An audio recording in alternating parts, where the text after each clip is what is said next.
Assalamualaikum warahmatullahi wabarakatuh. Selamat berjumpa lagi di media Amalan. Kali ini kita akan mendengarkan bersama ceramah dari Syekh Ali Jaber tentang kedahsyatan istighfar untuk menghapuskan segala dosa, dosa kecil maupun dosa besar. Langsung saja, mari kita simak bersama tayangan berikut ini. Bismillahirrahmanirrahim. Assalamualaikum warahmatullahi wabarakatuh. Waalaikumsalam warahmatullahi wabarakatuh. Kalau kita perhatikan akhir surah pada Al-Baqarah, la yukallifullah, pertama la lillahi ma fis samawati wa ma fil ard, menjadi mansukh, dinasakh oleh amanar rasulu. Karena ketika turunnya lillahi ma fis samawat, sahabat beban. Gimana ini kita? Lillahi ma fis samawati wa ma fil ard wa in tubdu ma fi anfusikum aw tukhfu yuhasibkum bihillah. Apa yang ada di dalam hatimu, kalau kamu keluarkan, kamu sembunyikan, bakal dihisab oleh Allah. Siapa yang bisa menjaga perasaan hati? Siapa yang bisa menolak bisikan kalbu? Tak ada yang bisa. Pasti ada saja di bisikan kalbu kita. Mungkin kita lagi duduk bersama di majlis, tapi bisikan kalbu beda sama apa yang kita dengar. Siapa yang mampu menolak isi-isi yang baik maupun yang buruk? Makanya ancamannya di ayat itu, kalau kita terang-terangan maupun kita sembunyikan, apa yang ada di dalam isi hati kita bakal dihisab oleh Allah.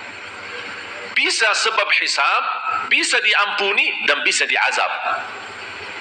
Bayangkan, bisa bisikan hati diazab oleh Allah. Fayaghfiru liman yasha wa yu'adzibu man yasha. Makanya fantas ayat itu diakhiri wallahu ala kulli syai'in qadir. Artinya qadir apa? Allah menguasai semua isi hati kita. Sahabat datang kepada Rasul, ya Rasulullah, gimana ini? Nampaknya berat. Isi hati kita dihisab. Banyak hal ada dalam hati kita, tapi kita tidak bisa tolak. Termasuk soal cinta. Orang yang punya istri 2, punya istri 3, belum tentu bisa cinta sama. Tidak ada cinta adil. Jangan harap ada seorang suami mencintai adil kepada istri. Tidak bisa. Rasul lebih mencintai Siti Aisyah. Tidak bisa diratakan. Tapi berilaku harus berilaku adil. Walaupun kita tidak suka seorang, tapi tetap kita berilaku akhlak yang baik sama dia, walaupun hati kita tidak suka. Tapi sahabat, ya ini beban berat, gimana ini solusinya? Rasul menajarkan, sami'na wa ata'na. Ini dari Allah, saya tidak berani tolak. Sami'na wa ata'na. Mereka masih mencari solusi dari Rasul. Rasul hanya menjawab sambil tunduk kepalanya, sami'na wa ata'na, sami'na wa ata'na, sami'na wa ata'na. Sampai sahabat melihat Rasul berkali-kali, sahabat ikut, sami'na wa ata'na, sami'na wa ata'na, sami'na wa, walaupun berat, walaupun terbeban, sami'na wa ata'na. Allah memberikan kasih sayangnya, Allah ringankan hukum itu, terhapus dengan ayat selanjutnya. Amanar rasulu bima unzila ilaihi. Rasul dan orang beriman, yang dimaksud di sini orang beriman adalah sahabat Rasulullah. Amanar rasulu bima unzila, apa yang telah diturunkan oleh Allah, lillahi ma fis samawat, Rasul sudah percaya. Sahabat pun percaya. Wal mu'minun kullun, semuanya, kullun amana billahi wa malaikatihi wa kutubihi wa rusulihi la nufarriqu baina ahadin min rusulihi wa qalu, itu ceritanya sami'na wa ta'ala, ceritanya dari awal. Tapi apa hubungannya wa qalu sami'na wa ta'ala? Habis sami'na wa ta'ala apa? Kenapa ada ghufranak? Apa makna ghufranak? Mohon ampun. Maafkan ya Allah, ampunilah kami. Kenapa? Karena ketika ayat pertama lillahi turun, sahabat merasa beban. Makanya mereka minta maaf, minta ampun, ya Allah, awal langkah ketika turun ayat ini kayaknya berat. Kami belum siap. Sambil dipimpin oleh Rasulullah untuk sami'na wa ata'na, makanya mereka merasa gelisah. Jangan-jangan karena di langkah awal kami tidak langsung terima dan tidak langsung sami'na wa ata'na, jangan-jangan nanti Allah marah sama kita. Makanya ghufranak, ya Allah kami mohon ampun, wa ilaikal masir. Habis itu turun lagi kemuliaan, menghapuskan, memastikan kehapusan hukum lillahi ma fis samawat, la yukallifullahu nafsan illa wus'aha. Bisikan hati termasuk di luar kemampuan, makanya Allah tidak akan hisab. Laha ma kasabat wa 'alaiha maktasabat. Apa yang kita kerjakan itu yang akan dihisab. Kalau masih di hati belum dikerjakan, tidak dihisab. Laha ma kasabat wa 'alaiha maktasabat. Kemudian apa berdoa? Sekarang mulai berdoa. Kembali sama dengan surat Al-Fatihah. Apa berdoa? Doanya apa? Rabbana la tu'akhidna in nasina aw akhtana. Allah jawab, qad fa'alt. Sama dengan surat Al-Fatihah. Makanya ketika kita baca ayat itu, setiap langkah doa kita berhenti, karena Allah menjawab kita. Kita rasakan sedang berdialog sama Allah Subhanahu wa taala. Rabbana la tu'akhidna in nasina aw akhtana. Qala Allah qad fa'alt. Rabbana wa la tahmil 'alaina isran kama hamaltahu 'ala alladhina min qablina. Qala Allah qad fa'alt. ربنا ولا تحملنا ما لا طاقة لنا به قال الله قد فعلت واغفر لنا وارحمنا ربنا لا تؤاخذنا ولا تحملنا ما لا طاقة لنا به واعف عنا واغفر لنا وارحمنا أنت مولانا فانصرنا على القوم الكافرين قال الله قد فعلت. Aku ijabah. اعف عنا اغفر لنا وارحمنا. Ada 3. Kira-kira ada bedanya enggak? Tidak ada di dalam Al-Quran sembarangan kata. Semuanya punya makna. Semuanya punya inti, punya hikmah. Afu beda sama maghfirah. Lifal afu jauh lebih besar dan tinggi daripada maghfirah. Ampunan, Allah ampuni dosa kita, tapi tidak terhapus dari buku amal. Allah ampuni, kata ampuni berarti Allah tidak hukum kita. Nanti di hari kiamat Allah tunjukkan, ingat gak perilaku kamu di dunia? Tuh, lihat buku amal kamu.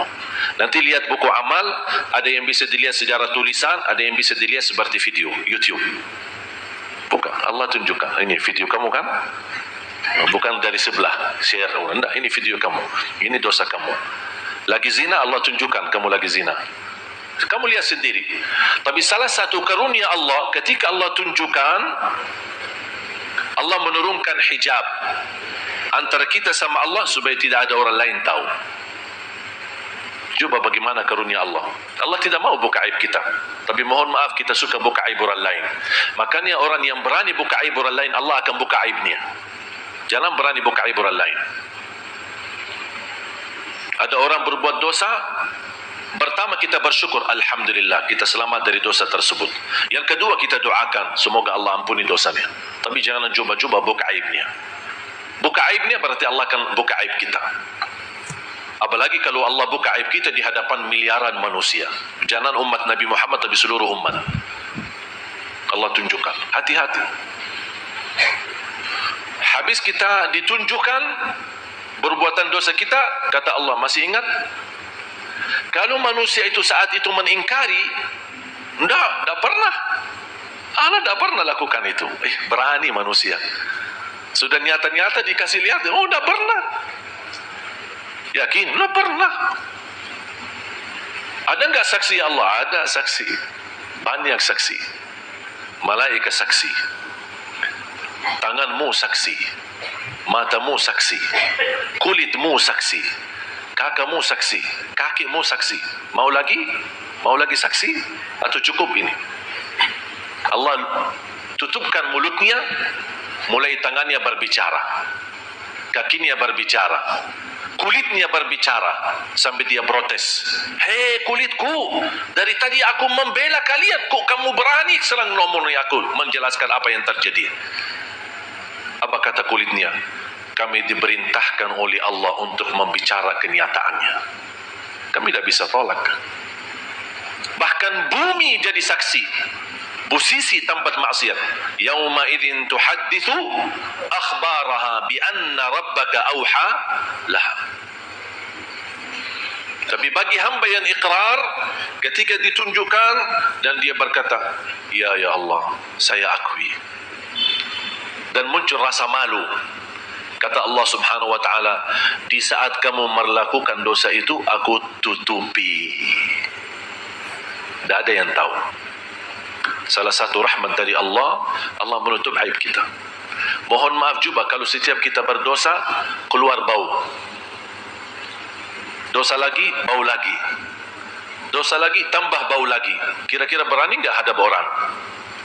Pas begitu dilihat, baunya keras ini. Dia orang banyak dosa.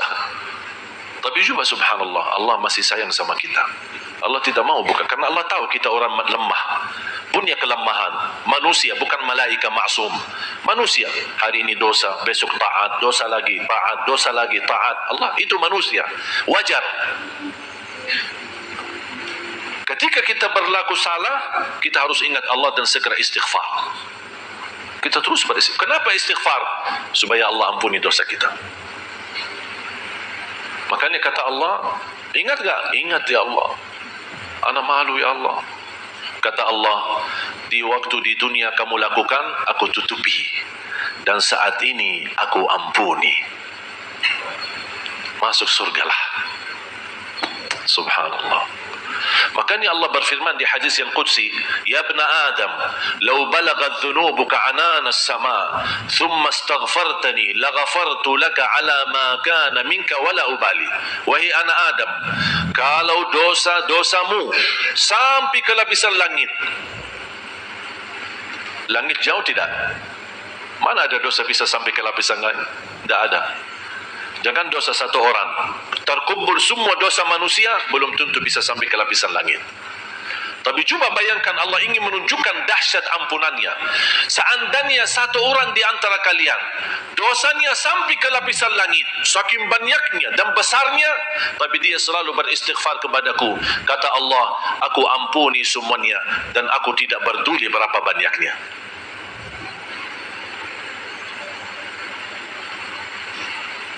Makanya syaitan membutuhkan waktu yang cukup lama untuk berhasil habis menggoda kita. Syaitan kan goda kita terus. Goda, menghiasi maksiat, menghiasi dosa, menjadikan dosa itu enak, menjadikan dosa itu kita tertarik, membuat kemungkaran itu supaya kita mau.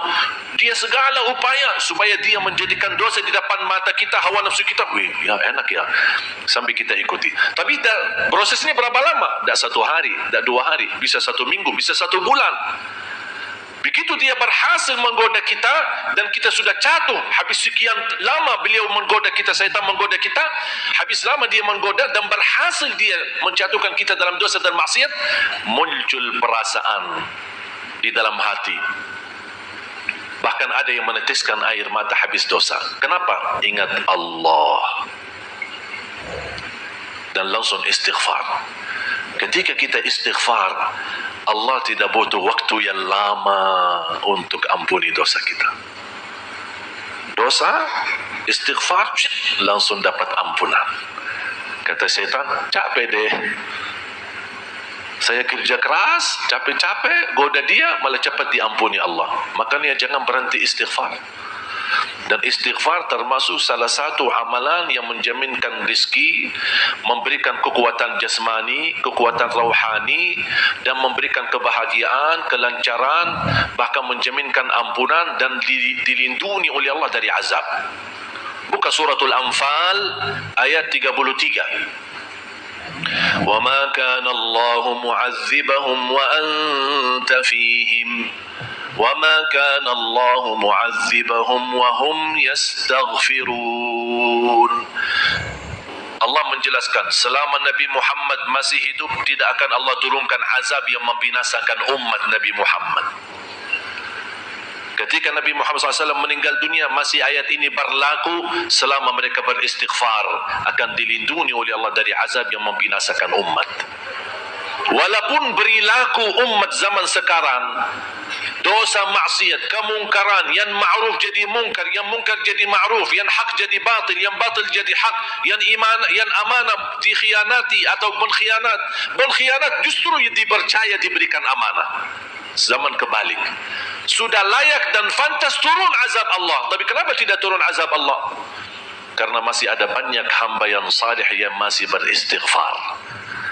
Allah melindungi umat Nabi Muhammad dengan berkatnya Nabi Muhammad dan berkatnya istighfar. Makanya jangan berhenti istighfar. Setiap waktu, setiap saat. Nabi Muhammad saja sallallahu alaihi wasallam setiap hari 100 kali istighfar. Nabi Muhammad tak punya dosa. Gimana kira-kira kita? Jangankan habis dosa maksiat istighfar, habis ibadah pun kita istighfar. Habis salat astaghfirullah, habis ibadah astaghfirullah. Kita selalu istighfar. Habis majlis ilmu ada doa istighfar. Subhanakallahumma wa bihamdika asyhadu an la ilaha illa anta astaghfiruka wa atubu ilaik. Kenapa ada doa istighfar? Namanya kafaratul majlis. Ada kesalahan, ada keliruan dalam majlis kita, ada yang salah menyampaikannya atau ada yang salah niat, salah tujuan, dia hadir ada niat maksud lain. Ini semua termasuk dosa dan maksiat atau sebuah kesalahan.